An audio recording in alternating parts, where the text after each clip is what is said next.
हमारे साथ में धनराज वंजारी जी हैं, रिटायर्ड एसीपी हैं मुंबई के। पुलिस से जुड़ा मसला है, इसलिए वो खास तौर पर हमारे साथ हैं। चर्चा की शुरुआत हम धनराज वंजारी साहब से करते हैं और बतौर पुलिस अधिकारी उनकी प्रतिक्रिया चाहेंगे। ये फैसला मुंबई पुलिस पर तमाचा, देश की कानून व्यवस्था पर तमाचा, या किस पर तमाचा, या आम जनता पर ही तमाचा, जिसके मरने या जीने से किसी को फर्क नहीं पड़ता। धनराज साहब, 189 लोगों की मौत, 827 लोग घायल, कौन जिम्मेदार? 19 साल बाद यह सवाल अगर आज है हमारे बीच में तो हमारे पास उत्तर नहीं है। कितने व्यथित हैं आप बतौर पूर्व पुलिस अधिकारी? मैं इस फैसले से बहुत ज्यादा व्यथित हूं। दुर्भाग्यवश ये फैसला आया। आपने ये पूछा कि ये किसके मुंह पे तमाचा है। ये हमारी डेमोक्रेटिक व्यवस्था जो है उस पे ये तमाचा और जनता पे भी ये तमाचा है, ऐसा मेरा नीतिगत मानना है। इसकी वजह एक है, हाईकोर्ट ने जब ये फैसला सुनाया और 11 लोगों को बरी कर दिया, महज टेक्निकल बातें, महज कुछ ऐसे संदर्भ जो संदर्भों को न्यायिक दृष्टि से कोई तवज्जो नहीं देनी चाहिए थी, क्योंकि मामला टेररिज्म का है, क्रॉस बॉर्डर टेररिज्म इसमें इन्वॉल्व था। 189 पीपल मारे गए थे। उनकी संवेदनाओं को ध्यान में रखकर जब न्याय दृष्टिकोण से इस बात को हाईकोर्ट अगर लेती तो शायद यह फैसला कुछ अलग होता। लेकिन हाईकोर्ट तो हाईकोर्ट है, सबको सम्मान करना ही है हाईकोर्ट का। मिसाल के तौर पे दो ही चीजें बता दूं जी कि इसमें का जो एक अभियुक्त था उसको मेडिकल टेस्ट के लिए कई हॉस्पिटल ले जाया गया जी। अब कोई टेररिज्म की केस में इन्वॉल्व अगर अभियुक्त है, आरोपी है, तो उसको ले जाते वक्त जो बंदोबस्त और जो रिस्क पुलिस उठाती है वो बहुत ज्यादा होती है। वो हॉस्पिटल से ट्रीटमेंट करने के बाद लाया गया, बाद में उसने कहा कि मुझे फिर से दर्द उभर आया है, तो पुलिस ने बजाय इसको फिर से अस्पताल ले जाने की रिस्क उठाने से डॉक्टर को बुला लिया। अब इसमें प्रोसीजरल अगर आप कहे तो आप टेक्निकल मिस्टेक पुलिस की निकाल सकते हैं क्या? इसी तरीके की टेक्निकल मिस्टेक निकाल के आप पुलिस के ऊपर इसका शिकंजा कसोगे कि पुलिस ने तहकीकात बराबर नहीं की? वही सत्र न्यायालय जो विशेष मको का कोर्ट कहलाता है, उच्चतम दर्ज का सत्र न्यायालय जी। वो सत्र न्यायालय ने बहुत डिटेल में इसकी ट्रायल जब चलाई तो 51 डिफेंस विटनेस को कटड़े में खड़ा कर कर इजाजत दे दी कि आप इन साक्षीदारों को आप ये कर सकते हो। तो इतनी ज्यादा मोहलत आरोपी को दी गई। डिफेंस विटनेस 51, जनरली ऐसा किसी केस में होता नहीं है, 4, 5, 6, 7 ऐसे होते हैं। उसमें सारे रिश्तेदार सारे बातें कि वो कह रही है कि ये तो हमारा देवर है, घर पे था उस दिन, ऐसी ऐसी टेक्निकल बातें। अब किसके जबान पे कितना ध्यान न्यायिक दृष्टि से दिया जाए, ये तो न्यायालय की जिम्मेदारी है, न्यायालय ने वो निभाई है। एक अभियुक्त इसमें बरी कर दिया गया, अब्दुल वहीद नाम का, सत्र न्यायालय ने उसको बरी किया।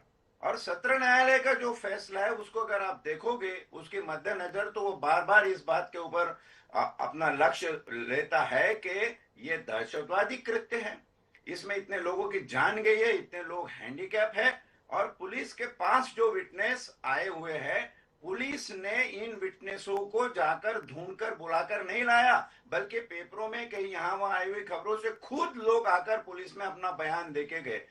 बात इसमें होती है एक इंटरप्रिटेशन की, एक संवेदना की।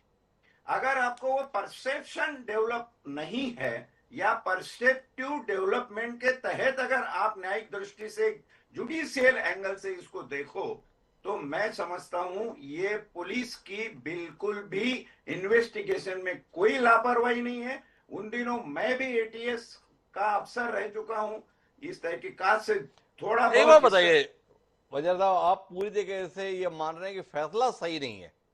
न्यायमूर्ति अनिल किलोर और न्यायमूर्ति एस चांडक की खंडपीठ ने यह फैसला सुनाया। 10 साल लग गए इस फैसले को आने में।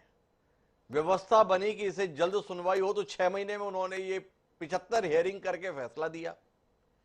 इन 12 नामों में जिन्हें लोअर कोर्ट ने दोषी ठहराया था, एक भी कोई बहुत प्रभावी आदमी दिखाई नहीं देता। कोई बड़ा पैसा वाला हो, कोई राजनीतिक रसूख हो, किसी का राजनीतिक रूप से दखल हो, ऐसा दिखाई नहीं देता। 12 के 12 लोग पर्याप्त सबूतों की गैर मौजूदगी के चलते कोर्ट के द्वारा बरी कर दिए गए। आप फिर भी मानने के लिए तैयार नहीं है कि जांच सही नहीं हुई थी। कोर्ट कह रहा है कि बम किस प्रकार का था आप बता नहीं पा रहे हैं, आप केवल कहानी दे रहे हैं। पाकिस्तान में ऐसा हुआ, 50 लोगों को भेजा गया, आरडीएक्स ऐसा आया, कुकर इधर से आया, पर आप तथ्य कुछ नहीं दे पा रहे वंजारी साहब।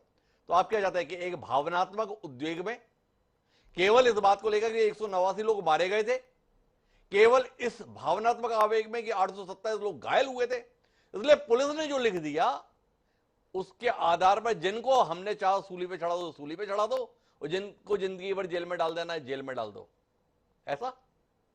हिमांशु जी, हमने जो पुख्ता सबूत कोर्ट में पेश किए, उसी कोर्ट सत्र न्यायालय ने उनको समझकर, उनकी सत्यता को जानकर, उनकी लिंक को पहचान कर, तुम्हारे मालूमात के लिए बता दूं, ये कोई इमोशनल ड्रामा वाली बात नहीं है। और मैंने ये भी नहीं कहा कि हाईकोर्ट का फैसला सही नहीं है। हाईकोर्ट का फैसला दुर्भाग्यवश है, हमारी पुलिस के लिए ये दुर्भाग्यवश है। पुलिस ने जो इसमें मेहनत की है, मोटे मोटे तौर पे बता दूं, सर्कमस्टेंशियल एविडेंस, जो परिस्थिति जन्य पुरावा है, सबूत है, उसको टेक्निकल एविडेंस, उसके बाद में फोरेंसिक एविडेंस, और उसके बाद में जो साक्षी हुए हैं उनके स्टेटमेंट, ये पूरी लिंक, पूरी संकल कंप्लीट करने के बाद ही वो पुख्ता सबूत कहलाता है कोर्ट में। अब जब एक कोर्ट कहता है कि पुख्ता सबूत है, नहीं है सबूत, तो एक अभियुक्त बरी होता है। बाकी लोगों को, 5 लोगों को ही क्यों मृत्यु दंड दिया गया? क्योंकि ये 5 लोग वो प्लांटर है जिन्होंने पूरी कॉन्स्पिरेसी प्लान करने के बाद वो रखे गए कहां कहां बॉम्ब किस स्टेशन पे फूटने के लिए। अब ये बातों को 7 आरोपी जिनका कॉन्स्पिरेसी तो थी लेकिन उतना इन्वॉल्वमेंट नहीं था, उनको उम्र करार दिया गया। ये बातें आप ध्यान में लीजिए। मेरे कहने का मकसद ये है कि वही सबूत है, वही पुलिस रिकॉर्ड है, वही इन्वेस्टिगेशन है, वही फोरेंसिक है। जब एक कोर्ट कहती है ये, अच्छा वंजारी साहब, आप तो मुझे एक सरल से सवाल का उत्तर दीजिए। आपने कहा, मैंने ये नहीं कहा कि हाईकोर्ट का फैसला गलत है। एक फैसला लोअर कोर्ट का है, एक फैसला हाई कोर्ट का है, एक सही है एक गलत है। वंजारी साहब के अनुसार कौन सा सही है और कौन सा गलत है? गलत सही कोर्ट के फैसले में ऐसा नहीं होता है हिमांशु जी, आप जानते हैं फैसला फैसला होता है। मेरी बात है कि जिस पुख्ता सबूत, जिस सबूत के आधार पर यह फैसला दिया गया, एक कोर्ट कहती है सही है, दूसरी कोर्ट कहती है ये ठीक नहीं है। कुल मिलाकर वंजारी साहब इस फैसले से असहमत हैं, पर और किसी परेशानी में आना नहीं चाहते, तो इसलिए सीधे तौर पर ये नहीं कह रहे कि फैसला गलत है, इसलिए वो दुर्भाग्यपूर्ण है ये कहकर अपनी भावनाओं को अभिव्यक्त कर रहे हैं। मैं वापस धनराज जी आपके पास आना चाहता हूं। एक मूलभूत सवाल है, 19 साल तक जो लोग जेल में बंद थे, हाईकोर्ट ने आज उन्हें बरी कर दिया। 19 साल जो जेल में उन्होंने काटे, इसकी कीमत कौन चुकाएगा? इसके लिए जिम्मेदार किसे ठहराया जाएगा? इसकी सजा कौन भोगेगा? इसके संदर्भ में कोई नजरिया धनराज जी? नहीं, किसको भी जिम्मेदार समझ लो, मैं ये पूछना चाहूंगा कि जिसको भी जिम्मेदार करार दिया गया, उसके लिए कानून में क्या कोई प्रावधान है? जुडिशियल रिफॉर्म की हम बात कर रहे हैं, कितने साल पुरानी और कितनी कहावतें लगा के जुडिशियल रिफॉर्म हो रही है इस कंट्री में। सवाल आज की मौजूदा हालत का जुडिशियस परसेप्शन पे है। आप फिर बोलेंगे कि आप उस पर आ गए, लेकिन मैं याद दिला दूं कि आज के तारीख में इस देश में एक भी संवैधानिक स्थापना, छोटी हो या बड़ी, ऐसी नहीं बची है जिसका राजनैतिक तौर पर इस्तेमाल, गलत इस्तेमाल न किया जा रहा हो। यह हकीकत को आप कैसे नजरअंदाज करेंगे? 189 लोगों की लाशें आपसे आज पूछ रही है कि क्या ये लोग 19 साल जेल में रहे वो सारे सबूत गलत थे। एक एक सबूत ने बताया कि ये आदमी 10 कदम चला, 1 2 3 4, हाँ 10 कदम चला, वो स्टेटमेंट रिकॉर्ड किया। अब डिफेंस वाले कह रहे हैं कि 10 कदम चला नहीं, वो 8वें कदम पे लंगड़ाया, तो 9वीं कदम चला और फिर 1 कदम लंगड़ाया। अब ये परसेप्शन देखिए कि आप चलने का सबूत ले रहे हो कि लंगड़ाने का सबूत ले रहे हो। ये बात के ऊपर ये फैसला होगा। महज इतना इंपॉर्टेंट है जो किशोर जी कह रहे हैं, जो समीर जी कह रहे हैं। किशोर जी काफी तजुर्बे वाले प्रवक्ता है और बहुत कुछ जानते हैं समाज में। आज ये बात किससे छिपी नहीं है। और आपका जो प्रश्न है हिमांशु जी, बड़ा टू द टारगेट है कि आज जनता के लिए क्या, उनके लिए क्या है।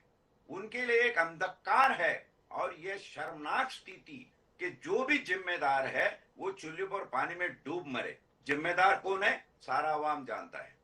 जिम्मेदार कौन है, सारा अवाम जानता है। पर धनराज जी, एक और टिप्पणी आपसे चाहिए।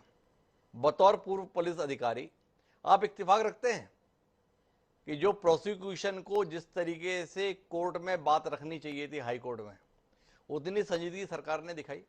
आप तो गुजरते रहते हैं इन अनुभवों से। अभी किसी उद्योगपति का मसला होता है तो पता चला वो कौन कौन से नाम हैं नामचीन, अभिषेक मनु सिंघवी जी, मुकुल रोहतगी जी, हरीश साल्वे जी, विवेक तनखा जी, ऐसे तमाम नाम आ जाते हैं जो पैरवी करने के लिए बुलाए जाते हैं, उतारे जाते हैं।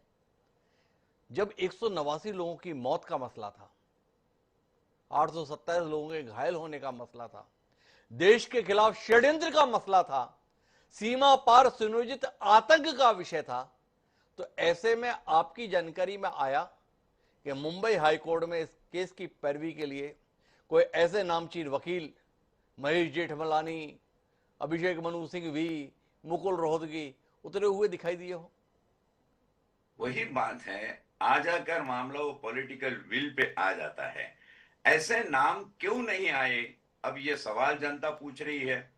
अब जो सरकार पुलवामा से लेकर पहलगाम तक कितनी एक्टिव और क्या कर रही है, लोगों को तथ्य बताने के बजाय तथ्यों से लिपटा हुआ या तथ्यों को बीच में डाल के कुछ तो लिपटा के गुमराह करने की जो एक राजनीति देश में चल रही है, उसके शायद हम सभी शिकार हैं।